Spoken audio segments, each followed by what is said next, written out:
आप देख रहे हैं इंडिया टाउन न्यूज भारत की बात। सरकार लाख दावा करती है कि आम जनता को बेहतर स्वास्थ्य सुविधाएं मिले, लेकिन हर घर में प्रति माह लगने वाली आम दवाइयों के दाम ही जब जान लेने पर उतारू हो तो कैसे ये दावा साबित होगा।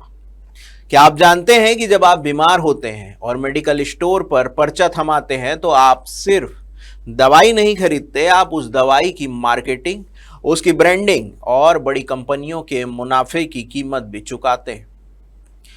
नमस्कार, मैं हूं सुधीर मिश्रा और आप देखना शुरू कर चुके हैं इंडिया टाउन न्यूज भारत की बात। आज की इस खबर में हम बात करेंगे उस सिस्टम का जहां 2 रुपए की दवाई आपको 20 रुपए में बेची जा रही है।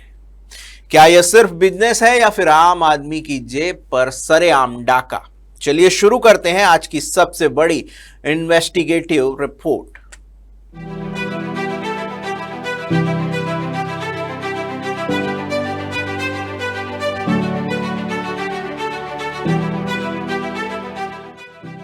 सबसे पहले बुनियादी सवाल, जेनेरिक और ब्रांडेड में फर्क क्या है? वैज्ञानिक भाषा में कहे तो दोनों में एक्टिव इंग्रेडिएंट यानी बीमारी से लड़ने वाले सॉल्ट एक ही होता है।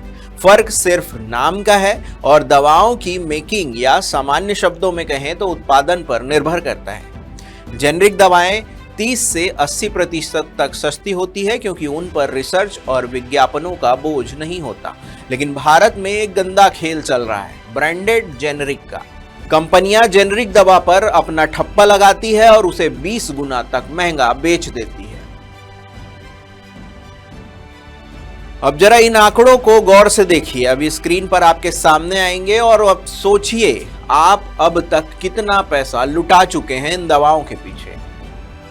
स्क्रीन पर आप देख पा रहे होंगे कि एक पेंटोप्राजोल जो कि गैस की दवा है, जिसकी ब्रांडेड की कीमत 120 रुपए में मिलती है और वही से आप यदि जेनेरिक स्टोर से खरीदें, जिसे आप जन औषधि केंद्र के नाम से जानते हैं, वहां महज 22 रुपए में यह दवा आपको मिल जाएगी, यानी 10 गुना की लूट। एक और मुख्य मेडिसिन की बात करें तो एट्रोवास्टिन जो कि कोलेस्ट्रॉल से संबंधित दवाई है, जिसकी ब्रांडेड की कीमत लगभग 300 से 350 रुपए के आसपास होती है और जेनेरिक स्टोर में ये आपको 55 रुपए के आसपास में मिल जाती है।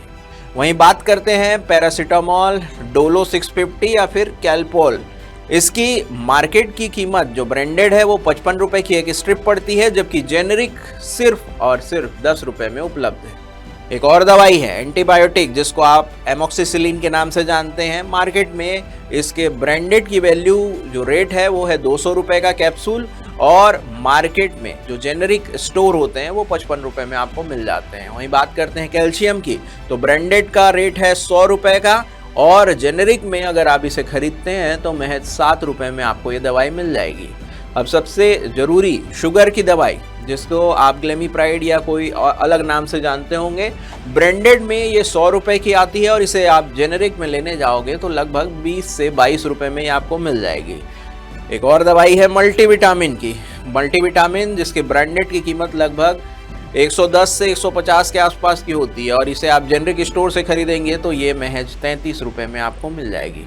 और महिलाओं के लिए सबसे आवश्यक सैनिटरी पैड, जिसका ब्रांडेड मूल्य 35 से 65 रुपए तक के आसपास का रहता है। वहीं जेनेरिक स्टोर में यदि आप इसे लेने जाएंगे तो महज 10 रुपए में आपको 10 पीस सैनिटरी पैड मिल जाते हैं। अगर मैं आपको और भी ये सभी चीजें बताऊंगा तो लिस्ट काफी लंबी हो जाएगी, इसलिए इन सब पर सोचने का विषय बनता है।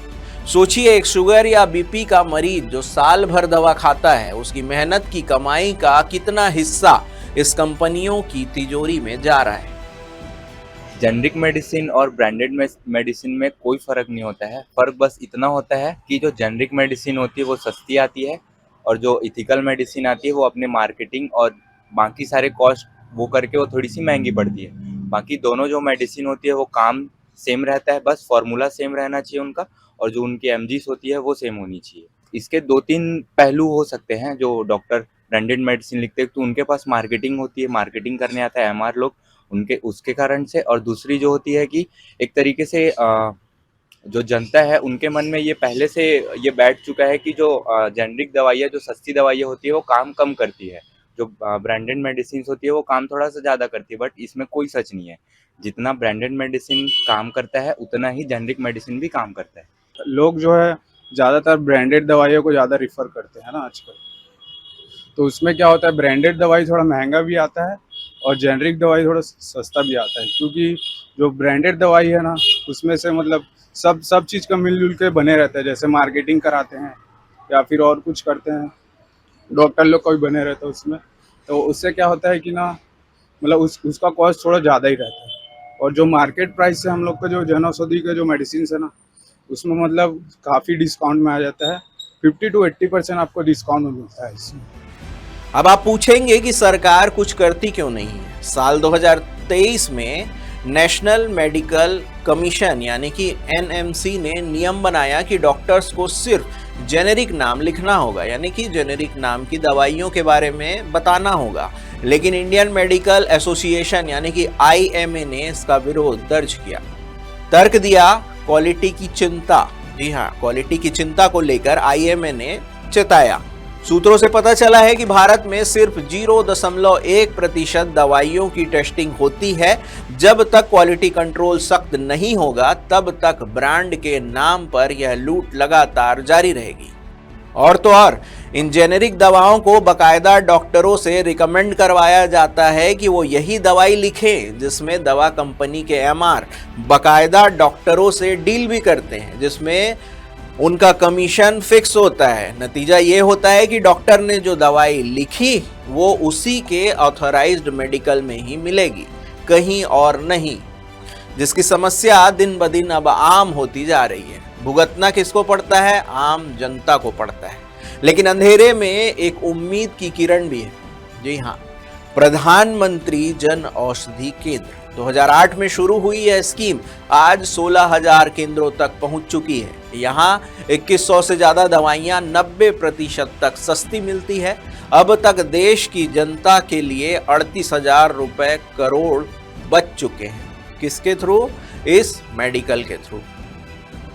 कंपनी की दवाइयाँ जो रहती है उनमें उनके जो ब्रांडिंग वगैरह की कॉस्ट जुड़ी रहती है, इसलिए वो थोड़ी महंगी रहती है। जेनरिक में कोई ब्रांडिंग का कॉस्ट नहीं रहता, उनका कोई एमआर वगैरह नहीं रहता, इसलिए उनकी कॉस्ट थोड़ी कम रहती है। कॉस्ट का अंतर सिर्फ इसलिए, बाकी क्वालिटी में दोनों की क्वालिटियाँ सेम है। शासन स्तर से हमें तो निर्देश है कि जेनरिक दवाइयाँ लिखना है और हमारे ओपीडी में अधिकांश चिकित्सक जेनरिक दवाइयाँ ही लिख रहे हैं। क्या लगता है जनता को किस प्रकार से अपील कर पाएंगे ताकि जेनरिक पर लोग ज्यादा विश्वास करें? अगर वो वास्तविक रूप से जेनरिक दवाइयाँ ले रहे हैं तो वो उनकी क्वालिटी ठीक रहती है, उसको ही खरीदना चाहिए, क्योंकि उसमें उनको पैसा कम लगेगा। बाकी कई बाजार में कई दवाइयाँ ऐसी भी उपलब्ध हैं जो दावा करती हैं कि जेनरिक है, लेकिन वो जेनरिक नहीं रहती। वो पीजी कंपनी की दवाइयाँ रहती है, वो थोड़ा सा ज़्यादा महंगी रहती है। वो तो सामान्य ब्रांडेड कंपनी की दवाइयों से भी महंगी रहती है।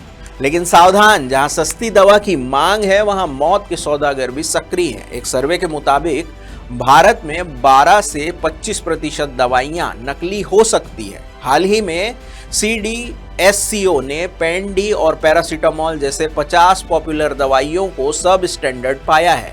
ऑनलाइन फार्मेसी से दवा मंगवाते समय यह खतरा और भी बढ़ जाता है।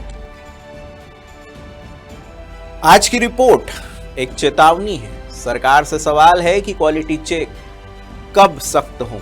डॉक्टर से अपील है, गरीब और असहाय मरीजों की जेब का ख्याल कब रखा जाएगा।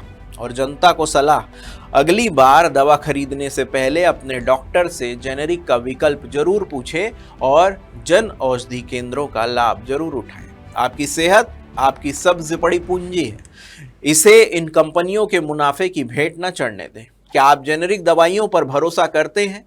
क्या आपको कभी नकली दवा का अनुभव हुआ है? हमें कमेंट में जरूर अपनी राय बताएं। देश प्रदेश की ऐसी ही बेबाक खबरों के लिए देखते रहिए इंडिया टाउन न्यूज, भारत की बात। नमस्कार। आप देख रहे हैं इंडिया टाउन न्यूज, भारत की बात।